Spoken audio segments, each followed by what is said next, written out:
All right, let's talk about something you've probably seen everywhere lately: electrolyte supplements. If you've scrolled through social media, walked into a gym, or even just been down the drink aisle at the grocery store, you know what I'm talking about. I mean, you can't miss them, right?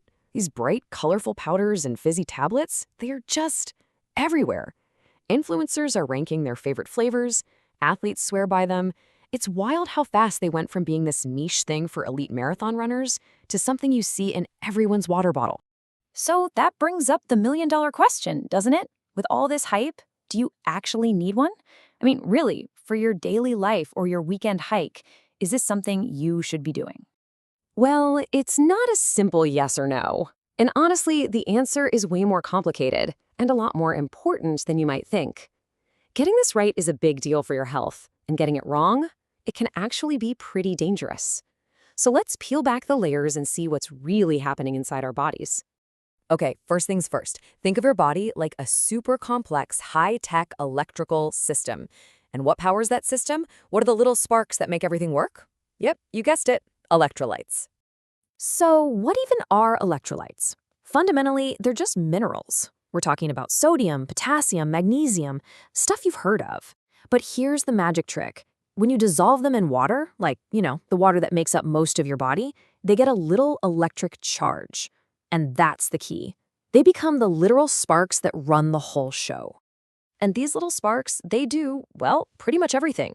They're what lets your brain send signals so you can think and feel. They're what tells your muscles to contract so you can move. They're constantly regulating your body's fluid balance, keeping your heart beating in a steady rhythm. I mean, to put it simply, they are absolutely essential for you to be alive. And here's where it gets super cool. Your body basically creates two different fluid worlds. Inside every single one of your cells, it's a potassium-rich environment. But outside the cells, in your blood and all the surrounding fluid, that's sodium territory. This separation, this difference between the inside and the outside, it creates a tiny electrical gradient. It's literally a battery. Every single cell in your body is a tiny battery, and that's the power source for everything from a thought to a heartbeat. Okay, so if this whole balance thing is so ridiculously important, how does your body manage it all? Well, the amazing thing is your body has this incredible automatic system that's on the job 24/7, and you don't even have to think about it. Think of it like you've got this elite internal regulation team. Your star players? The kidneys. They're the master filters, constantly sampling your blood and deciding, okay, we need to keep this, get rid of that. And who's the coach? Hormones, like aldosterone, sending signals telling the kidneys exactly what the game plan is. And then you have the simplest, most effective signal of all, thirst. That's just your brain's alarm bell going off, saying, hey, time to rehydrate. And this quote from a kidney specialist at Vanderbilt really nails it. For the vast majority of healthy people, this system just works. It's incredibly good at what it does. You have a salty meal? No problem. Your kidneys just flush out the extra. Your body is built to maintain this balance all by itself. Right, so if our bodies are so amazing at this, why is there a multi-billion-dollar industry selling us these exact same minerals in little packets? It's a fair question. Are there situations where our built-in system just can't keep up? And the short answer is yes, absolutely. While our everyday system is fantastic, there are definitely times you can push your body past what it can handle on its own. And that's when a supplement goes from a maybe to a you really need this. Okay, so this chart makes it super clear. Let's walk through it. Say you're doing a normal workout, less than an hour. You're mostly just losing water, so plain old water is perfectly fine. But push that workout past 60 minutes, especially if it's hot out. Now you're sweating out a lot of salt along with that water, and an electrolyte supplement is a good idea. And of course, if you're sick, you're losing fluids and electrolytes like crazy, so you need to replace both. And then you have specific medical conditions like POTS, which is a whole other ballgame. And just to put this into perspective, look at this number. We're talking 3,000 to 10,000 milligrams of sodium a day. That can be like 4 times what's recommended for the average person.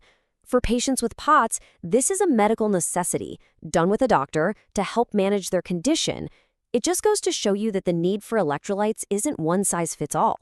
All right, so let's say you figured out you're in one of those situations where a supplement makes sense. Now what?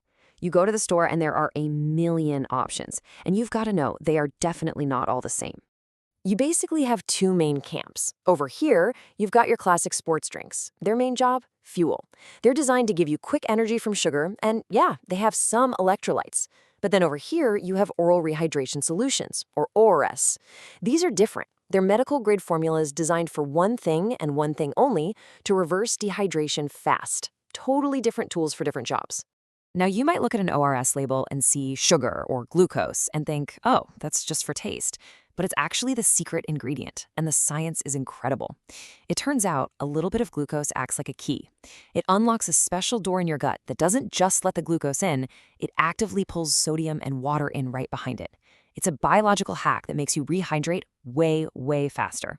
Okay, we've covered when you might need these supplements. But now we need to talk about the flip side. And honestly, this is the part that everyone needs to hear, because getting it wrong can be really, really dangerous. The number one danger we're talking about is a condition called hyponatremia. Here's what that means. The sodium level in your blood gets diluted and drops dangerously low. When that happens, your body tries to balance things out, and excess water floods from your blood into your brain cells, making them swell up. And I can't stress this enough. This is a life-threatening medical emergency. So how does this happen? For a long time, the common wisdom was that it happened because athletes sweat out too much salt. But we know now that's not the main story. This quote from a major sports medicine journal is just chillingly clear. The real culprit, the cause behind all known fatalities from this condition, isn't losing too much salt, it's drinking too much fluid, overhydrating. So here's the dangerous cascade of events. 1. You drink more fluid, and that can be water or a sports drink, than your body is actually losing. 2. This dilutes the sodium in your blood. 3. Water then rushes from your diluted blood into your more concentrated brain cells to try and find balance. But your brain is inside your skull, a solid box. It has nowhere to go. That swelling creates immense pressure, and that's what causes the devastating symptoms. And hey, it's not just about sodium. You have to be smart about potassium too. Pounding too much potassium, especially if you have kidney problems or take certain meds, can lead to something called hyperkalemia. That's too much potassium in your blood, and it can seriously mess with your heart's rhythm. It's a powerful reminder that when it comes to electrolytes, more is absolutely not better. So all of this kind of brings us to a new way of thinking, right? For years, the message has been, drink up, stay ahead of thirst. But what if that's the wrong way to look at it? Maybe we should stop asking, am I drinking enough, and start asking, am I drinking smart? Am I actually listening to my body? Am I giving it what it truly needs right when it needs it? You know, that little shift in thinking, that might just be the most important thing to take away from all of this.